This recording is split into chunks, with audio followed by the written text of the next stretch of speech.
தப்பா பேசினாலும் தமிழ் அழகா இருந்துச்சு அந்த வார்த்தையில. நந்தா பெரியசாமி, எனக்கு ரவிராதா. சென்னைக்கு வந்த டயத்தில் 18 சாரதாம்பாள் தெருன்னு அங்கதான் நாங்கெல்லாம் குடியிருந்தோம். நானும் வசந்தபாலன், பிருந்தா சாரதி, மணி பாரதி, மேக்சிமம் எல்லாமே டைரக்டர்ஸ், பாலசக்திவேல். அந்த ரூமுக்கு வந்துட்டு போனவங்க கூட டைரக்டர் தான். அது மிக முக்கியமான ஒரு அறை எங்கள் லைஃப்ல. நான் முத பிருந்தா சாரதி அசிஸ்டன்டா சான்ஸ் கேட்டு வேலைக்கு போறதுக்கு முன்னாடி ஏதாவது பண்ணணுமே, எங்க பிழைக்கிறதுக்கு ஏதாவது பண்ணணும்னு சொன்னப்போ கவிதையெல்லாம் எழுதுவான், இவனை கொஞ்சம் பாருன்னு சொல்லி என்னை யார்ட்ட அனுப்பி வச்சு அப்படின்னா நந்தா பெரியசாமி கிட்ட குங்குமம் பத்திரிகையில வேலை பார்த்து முடிச்சுட்டு உஷா பத்திரிகையில வேலை பார்த்துட்டு இருந்தான். அப்போ போய் பார்க்கறதுக்காக போனேன். பரபரப்புன்னு அப்படி ஒரு ஆளு நான் பார்த்துட்டு இருக்கேன். ஃபுல்லா எல்லாரோடையும் அப்படி ஒரு பேச்சு, அப்படி ஒரு துருன்னு இருக்கான். நான் தள்ளி இருந்து பார்த்துட்டே இருந்தேன். நான் வந்திருக்கேன்னு தெரிஞ்சதுக்கு பிறகு ஒரு மதிய நேரத்தில் வெளியில வந்தாரு. வந்துட்டு நான் போன அன்னைக்கு இன்னொரு நண்பர் வேலை கேட்டு வந்திருந்தாரு. இருந்தாலும் என்ன பண்ணிட்டாருன்னா, வேலை கொடுக்கல, எனக்கு அன்னைக்கு கொடுக்க முடியல, சாப்பிட்றதுக்காக எல்லாமே போறாங்க பக்கத்துல ஒரு ஹோட்டலுக்கு. அப்போ என்னையும் சேர்த்து கூப்பிட்டு போனார், வாங்க போய் சாப்பிட போகலான்னு சொல்லி.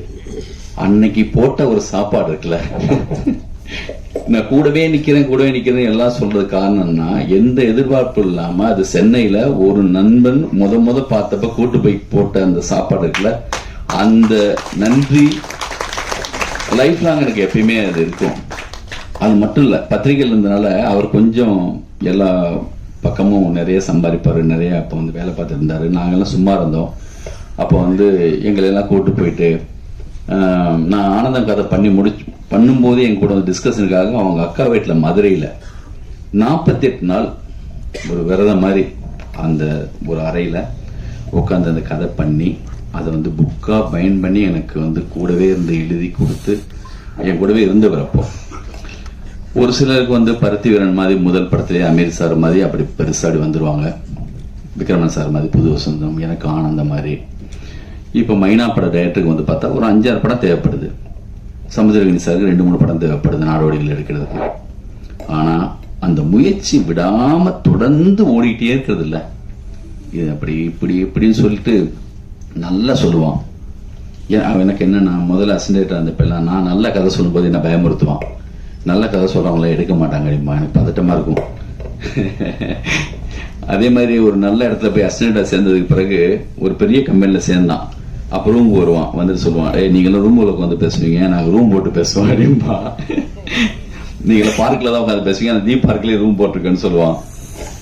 பயங்கர கமெண்ட் அடிச்சிட்டு நட்புல அன்பா.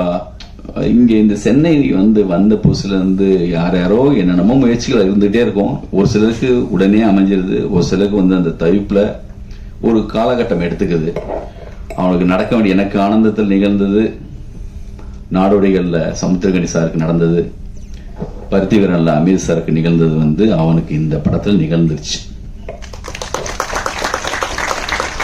நான் கூட ஒரு நட்புனால நல்லா இருக்குன்னு நினைக்கிறோமோ, நல்லதா இருக்கா அப்படிங்கிற மாதிரி சந்தேகங்கள்லாம் இருந்துச்சு. அந்த சந்தேகத்தை சமீபத்துல அமீர் சார்ல இருந்து ஆரம்பிச்சு சரண் சார்ல இருந்து Sasi sir, Balaji sir, AL Vijay எல்லாம் படம் பார்த்து நான் விடாம தொடர்ந்து ஒவ்வொருத்தங்க சொல்லும் போது நிஜமா தான் சொல்றாங்களா, நட்புக்காக சொல்றாங்களா, எத்தனை வாட்டி கேட்டாலுமே உண்மையா தான் சொல்றாங்க. நேத்து பெரிய நம்பிக்கை பாலாசக்திவேல் சார், ஏஎல் விஜய் எல்லாம் கொடுத்துட்டாங்க. இப்ப எனக்கு மணி சாருக்கு, சங்கர் சாருக்கு எல்லாருக்குமே இந்த படத்தை காட்டணும்னு இன்னும் பெரிய ஆர்வம் வந்துருச்சு. இன்னும் இது பெருசா தூக்கிட்டு போகணும்னு வந்துருச்சு. என்ன மாதிரி இந்த படத்துக்குள்ள வேலை பார்த்தவங்க என்னன்னா, அவரு ஒரு நேர்மைன்னு சொல்றோம்ல, ஒரு நேர்மையான ஒரு ஆர்டிஸ்ட் இந்த படத்துல சமுத்திரகனி. எனக்கு அவ்வளவு பிடிக்கும். மம்முட்டி சார் மாதிரி எனக்கு சொல்லுவேன் அடிக்கடி. நான் ஆனந்தம்னு 2வது பாட்டு எடுத்தேன்னா நீங்க முதலாளி சொல்லுவேன். எங்க எப்பயுமே ஒரு பேசிட்டே தான் இருப்பான் தொடர்ந்து. அவர் விசாரணை படத்துல நடிச்சதை பார்த்துட்டு அவரும் அந்த ரூம்ல ஒரு அறையில நடிப்பாரு. அதை பார்த்துட்டு நான் பேசின ஒரு என்ன ஒரு கம்பீரமா இருக்கும். அது வில்லனா நடிக்கட்டும் இல்ல இந்த மாதிரியான கேரக்டர் பண்ணட்டும், பிரேம் வச்சா 100% அது அப்படி நிற்பார். அது அவர்கிட்ட அப்படி இருக்கும். அப்படி நடிச்சிருக்காங்க அந்த படத்துல. மிக அற்புதமான ஒரு நடிப்பு. அதே மாதிரி அனன்யாவும் அவ்வளவு அழகா அந்த போன் சீன், முதல் சீன் என்னங்க சமைச்சு வச்சிருக்கேன், கதை சொல்லிட மாட்டேன்.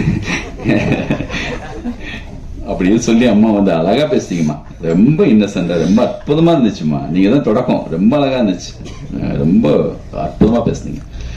அப்படி வந்து அந்த சீன்ல ரொம்ப நல்லா பண்ணியிருந்தாங்க. கேமராமேன் சுகுமார், எங்க கும்கி படம், இந்த படத்துல வந்து கும்கியுடைய அந்த அந்த அமைப்பு இருக்குன்னு நான் நினைக்கிறேன். தெரிஞ்சோ தெரியாம எங்க நடிகர் அவங்களும் வந்துட்டாங்க உள்ள. அவங்களுக்கும் சமுத்திரகனி சாருக்கும் அப்படி ஒரு கெமிஸ்ட்ரி இருக்கும் ஒவ்வொரு படத்துலையும். இந்த படத்துல சின்ன கேரக்டர் ரொம்ப அழகா பண்ணியிருக்காங்க. இந்த ப்ரொடியூசர்ஸ் தெலுங்குல இருந்து வந்திருக்குன்னு சொன்னாங்க. ரவி சார், செந்தில், நாங்க எம்ஜிஆர் நகர் ரூம்ல இருந்தப்போ நடிப்பு சான்ஸ் கேட்டு வருவார் நம்ம செந்தில். என் படத்துல இப்ப பண்ண வாரியல்ல இப்போ ஒரு சீன் நடிக்க கொடுத்தேன் அந்த ஸ்டுடியோல பார்த்துட்டு. அந்த யசோதா படம் வந்து அவங்க பண்ணிட்டு இருக்க வந்து சம்பந்தம் வச்சுட்டு ஒரு படம் பண்ணாங்க. அப்போ இந்த படத்துல சம்பந்தப்பட்ட ஒரு சில காட்சிகளை வந்து ரொம்ப அழகா எல்லாருமே எடுத்து சொல்லிட்டே இருக்காங்க. இந்த கதையை கேட்டு முடிச்ச உடனே நான் கோவா பிலிம் ஃபெஸ்டிவல்ல இருந்தேன். அப்போ லோகேஷ் கனகராஜ் அவங்க அசிஸ்டன்ஸ் எல்லாமே வந்திருந்தாங்க. நான் சும்மா வந்து எப்பயுமே ஒரு படம் வந்து என்னை பாதிச்சிச்சு, கதை பாதிச்சிச்சுன்னா நான் சும்மா சொல்லி பார்ப்பேன். அது சவுதி சார் கூட அப்படிதான் இருப்பார். யாருக்காவது சொல்லி பார்க்கும்போது அதுல ஒரு ஃப்ளோ இருக்கும். அது கேட்கறவங்களும் ரொம்ப நல்லா இருக்குன்னு சொல்லுவாங்க. அது எப்படி தப்பா எடுத்தாலும் சரியா தான் வரும். அதான் சவுதி சார் 43, 44 புது டைரக்டர் இன்ட்ரடியூஸ் பண்ணது காரணம் என்னன்னா, அவர் கதையை நம்பினதுக்கு பிறகு கவலையே பட மாட்டார். நல்ல விஷயத்தை இப்படி எடுத்தானே எப்படி எடுத்தானே அதை வரையா அப்படிம்பார். டைரக்டர் பக்கம் இல்லையா, யார் சொன்னாலும் டைரக்டர் தான் சொல்லுவார் அவர். அது மாதிரி என்ன கஷ்டப்படாலும் அந்த கதைக்கு எடுத்துருக்கவே முடியாது. அது வந்து நான் சும்மா கிண்டல் கூட சொல்லுவேன். நான் விளையாட்டுக்கு ரவியை எப்பயுமே கிண்டல் பண்ணுவேன். அவன் சொல்லுவான், நான் ஆஸ்காராவே வாங்கி வந்தாலும் ரூமுக்கு வந்தாலும் நீங்க இருந்தாலும் கிண்டல் தாண்டே என்ன பண்ணுவீங்கன்னு சொல்லுவான். அது சும்மா ஒரு அன்பின் வெளிப்பாடு தான். இன்னைக்கு அவன் மகன்லாம் வந்திருக்காங்க. உண்மையான சரியான சந்தோஷத்தை பட வேண்டிய நேரம் வந்துருச்சு. அம்மாட்ட சொல்லுங்க, எனக்கு சொல்லுவாங்க அப்பப்போ ஒரு மெசேஜ் போட்டாங்க சமீபத்தில் கூட, ஓடிக்கிட்டே இருக்காருங்க, நிக்கவே மாட்டேங்கிறாரு, எப்பதான் அவருக்கு சரியா நடக்கும்னு தெரியல.